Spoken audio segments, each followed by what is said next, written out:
Buenos días y bienvenidos a otra clase del curso de química. En este caso, seguimos en la unidad 5. En la clase anterior habíamos visto lo que era cinética química, ¿sí? Estudiaba las velocidades de reacción y los factores que intervenían. Y ahora vamos al tema de hoy. Seguimos de vuelta en la unidad 5.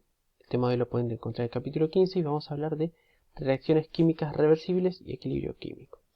Hasta el momento, todas las reacciones que vimos durante la cursada eran reacciones irreversibles, es decir, que ocurrían en un solo sentido. Es decir, todo el producto se transformaba en reactivo. Pero ahora vamos a ver otro tipo de reacciones, que son reacciones reversibles. En este caso tenemos esta reacción reversible, hidrógeno 2 más yodo 2 para dar yoduro de hidrógeno. Y por otro lado, el yoduro de hidrógeno sí tiene el sentido inverso para producir hidrógeno 2 más yodo 2. Si ven al tiempo cero, el yodo es violeta, por lo tanto, al tiempo cero está violeta oscuro. A medida que va transcurriendo el tiempo, ese violeta se comienza a producir, llega un momento, el tiempo 2, que se pone un poquito más claro. Ese T2, es decir, cuando la coloración violeta se estabiliza, ambas reacciones están ocurriendo en simultáneo. Por un lado se forma yoduro de hidrógeno y por otro lado se descompone el yoduro de hidrógeno en hidrógeno y yodo. En este caso nos referimos a reacciones reversibles que se producen son aquellas que se producen en forma simultánea y en sentido contrario. Si aplicamos la ley de las bases que vimos en las clases anteriores, podríamos calcular las velocidades. Entonces decimos que la velocidad es igual a una constante k por el producto de las concentraciones de los reactivos. Entonces tendríamos dos velocidades.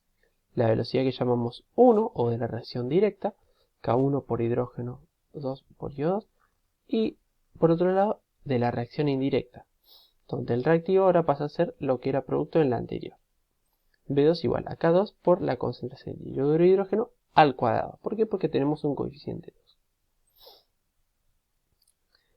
Al igual que como veíamos antes que las reacciones, cómo cambiaba la concentración en función del tiempo, en este caso la de los reactivos no se hace cero.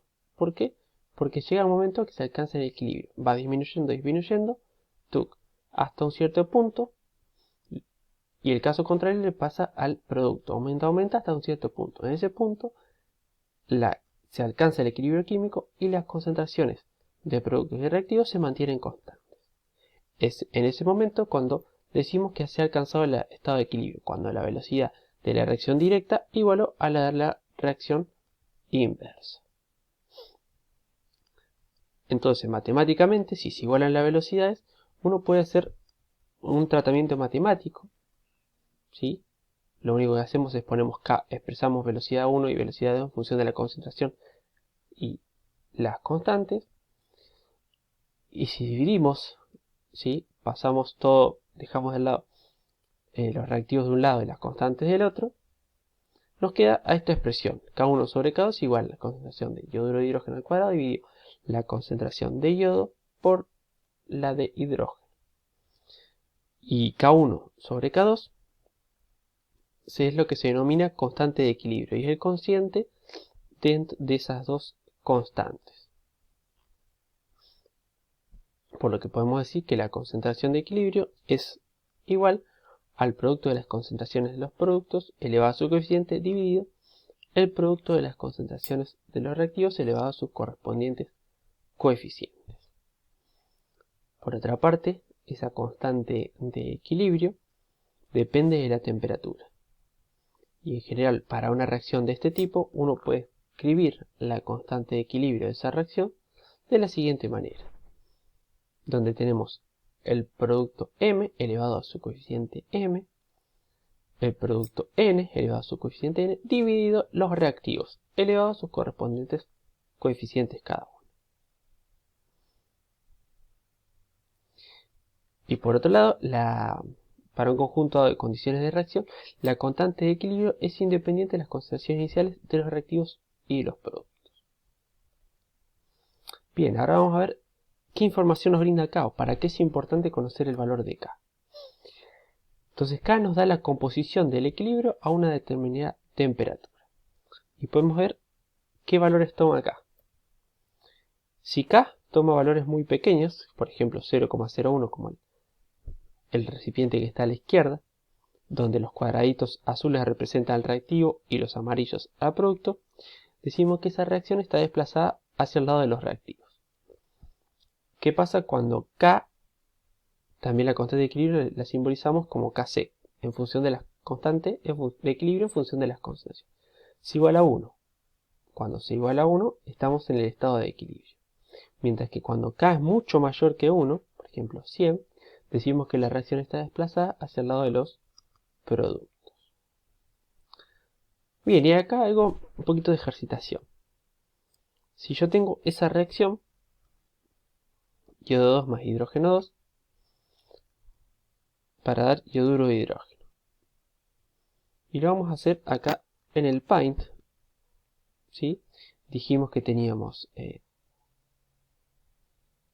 yodo más hidrógeno, y esto me daba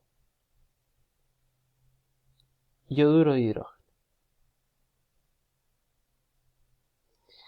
Pusimos doble flecha porque es un equilibrio. Bien, lo primero que tenemos que hacer es balancear la reacción. Porque si recuerdan,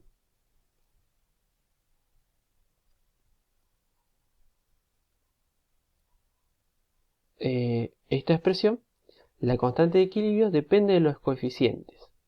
¿Está? Entonces, ¿cómo balanceamos? Y muy fácil, poniendo un 2 acá. Y ahora preguntamos la constante de equilibrio. Vamos a escribir con otro color. Entonces, la constante de equilibrio va a ser a la concentración de los productos. En este caso va a ser que el producto yoduro de hidrógeno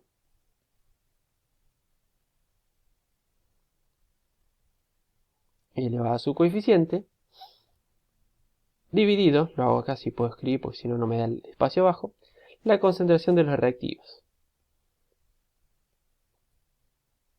Yodo 2 no tenemos ningún coeficiente por la de hidrógeno 2. Y ahí obtenemos el valor de la constante de equilibrio, la expresión de la constante de equilibrio. Si uno, dependiendo de las concentraciones, uno puede calcular el valor de esa constante de equilibrio, que es lo que vamos a hacer más adelante. Bien, a ver si nos dio, ponemos un 2, claro, para balancear, y ahí obtenemos la expresión de la constante de equilibrio. Ahora me dice calcular el valor de la constante de equilibrio, sabiendo de las concentraciones, entonces lo único que tenemos que hacer es reemplazar donde pusimos la concentración por los valores de sus concentraciones. Y llegamos a un resultado. Ese resultado, si lo quieren calcular, es 48,65. Y no tiene unidades. ¿Por qué? Porque arriba, ¿qué les da? Un 2. Y la concentración es molar. Entonces va la molar al cuadrado, molar por molar, molar al cuadrado, y se me cancela. Entonces la constante de equilibrio no tiene unidades. Ahora vamos a ver que puede haber diferentes tipos de equilibrio, homogéneos y heterogéneos. Homogéneos cuando todas las especies se encuentran en la misma fase. Por ejemplo, en este caso, gaseosa. En este caso, cuando se encuentra en forma gaseosa, se puede expresar la constante de dos maneras. En función de la concentración, que le llamamos Kc, C por qué función, o Kp, cuando hablamos de presiones parciales. Entonces va a ser la presión parcial de B dividido la presión parcial de A. Porque B arriba, porque B es producto, y A abajo porque A es reactivo. ¿Existe una relación entre Kc y Kp? Eso es lo que podríamos preguntar, ya que, como vimos, podemos escribir la constante de equilibrio de una determinada reacción de dos formas. Sí, la respuesta es sí. Si suponemos que los gases son ideales, podemos escribir Kp en función de Kc, donde Kp es la constante de equilibrio en función de las presiones, Kc es la constante de equilibrio en función de la concentración, por, entre paréntesis, R por T, T es la temperatura, y R es la constante general de los gases, que vale 0,082 y tiene unidades. Y elevado a la delta N. ¿Qué es delta N? Es el número de moles de producto gaseoso menos el número de moles de reactivo gaseoso. Delta N, delta, siempre recuerden, es un cambio. Final menos inicial. Y ahora vamos a ver los equilibrios heterogéneos. Esto ocurre cuando dos o más especies están en fase distinta. este caso tenemos carbonato de calcio que está sólido, óxido de calcio sólido y dióxido de carbono gaseoso. Hay que tener una consideración especial en estos equilibrios. Si planteamos la constante de equilibrio nos queda de esta forma. Productos divididos reactivos. Pero ¿qué pasa? La concentración de los sólidos y los líquidos puros es constante. Por eso no la incluimos en la constante de equilibrio. Entonces todos aquellos compuestos que estén sólidos o sean líquidos puros, como es el caso del agua, no los vamos a incluir en la expresión de la constante. Y por lo tanto no los vamos a tener en cuenta a la hora de calcular. De esta manera que la constante de equilibrio en función de la concentración es igual es constante, porque es el valor de la concentración de CO2. O lo que podemos calcularlo como Kp igual a Kc por R por T elevado a la 1, ya que delta es 1. ¿Cuántos moles gaseosos hay? Uno solo de producto y ninguno reactivo, entonces 1 menos 0 es 1. Ahora vamos a ver el principio de Le Chatelier. Principio de Le Chatelier, que establece que si un sistema en equilibrio se le introduce un factor, una perturbación, se modifica, ya sea la variación de la concentración, la variación de la temperatura, presión, el sistema va a evolucionar de modo que esa nueva situación de equilibrio compense el cambio introducido. Y hay diferentes factores que modifican o afectan este equilibrio, como puede ser la concentración, o en el caso de si estamos hablando de una reacción gaseosa, la presión parcial de alguna de las especies, la temperatura, o el cambio en la presión o el volumen del sistema, y por último el agregado de un catalizador. Bien, entonces el primer factor es la variación de la concentración. Para la siguiente reacción, donde el nitrógeno reacciona con 3 moles de hidrógeno para dar amoníaco. Si planteamos la constante de equilibrio, nos queda la concentración de amoníaco al cuadrado dividido con el producto de la concentración de nitrógeno por la de hidrógeno al cubo. ¿Por qué? Porque tenemos 3 moles de hidrógeno. Entonces podemos hacer la representación de la concentración en función del tiempo. Entonces llega un momento que las concentraciones están en equilibrio. Si yo ahora agrego hidrógeno, entonces va a haber un exceso de hidrógeno. Hay que restablecer, después de un cierto tiempo, el sistema restablece ese equilibrio. ¿Qué pasa?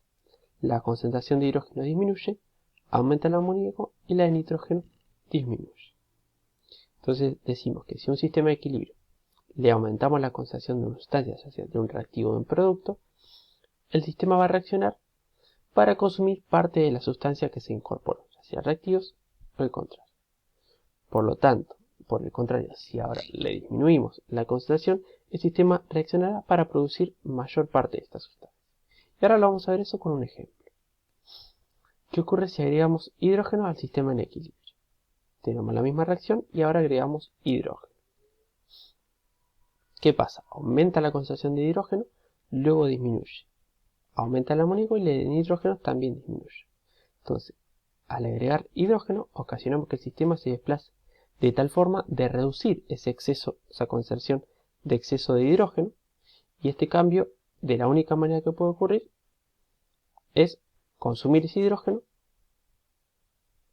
y consumir nitrógeno simultáneamente para formar amoníaco. Entonces decimos que esa reacción va a estar desplazada, se va a desplazar ese equilibrio hacia el lado de los productos. ¿Qué pasa con respecto a la variación de la temperatura? Bien, dijimos que K, la constante de equilibrio, dependía de la temperatura. Por lo tanto, si variamos la temperatura, vamos a cambiar K. Esta reacción de nitrógeno más hidrógeno para dar amoníaco produce calor. Es una reacción exotérmica. ¿Qué ocurre si aumentamos o disminuimos la temperatura? En el caso de las reacciones exotérmicas, si a mayor temperatura se desplaza hacia los reactivos, mientras que a menor temperatura se desplaza hacia los reactivos. La situación inversa va a suceder para reacciones endotérmicas en las que se consume calor. Otro de los factores es la variación de la presión. En el caso de que en el sistema haya gases, el cambio de la presión o el volumen también va a modificar ese equilibrio. Entonces, para ese sistema, considerando siempre ese sistema, ¿qué ocurre si aumentamos la presión? Si aumentamos la presión externa o el volumen disminuye, el sistema evolucionará hacia donde el número de moles gaseosos sea menor. En este caso tenemos un mol de nitrógeno y 3 de hidrógeno. Tenemos 4 moles gaseosos al lado de los reactivos y 2 moles gaseosos al lado de los productos. Por lo tanto, el sistema va a evolucionar hacia el lado de los productos, porque es donde menor número de moles gaseosos hay. Y por último tenemos el agregado de un catalizador. El agregado de un catalizador, como vimos antes, son sustancias que no participan de la reacción y por lo tanto no van a modificar el equilibrio. Lo que hacen es solo aumentar la velocidad. Y por lo tanto, la presencia de un catalizador no influye en el valor de la constante de equilibrio. Y con eso terminamos el tema de hoy. Repasando,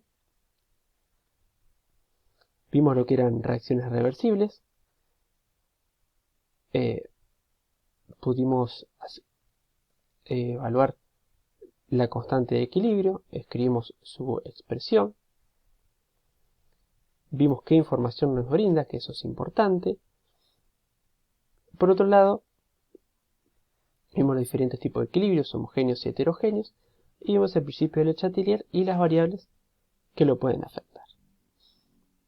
Recuerden, además, que el viernes tenemos cuestionario de las clases 11, 12 y 13, y es el cuestionario número 5. Nos vemos en la próxima clase. Saludos.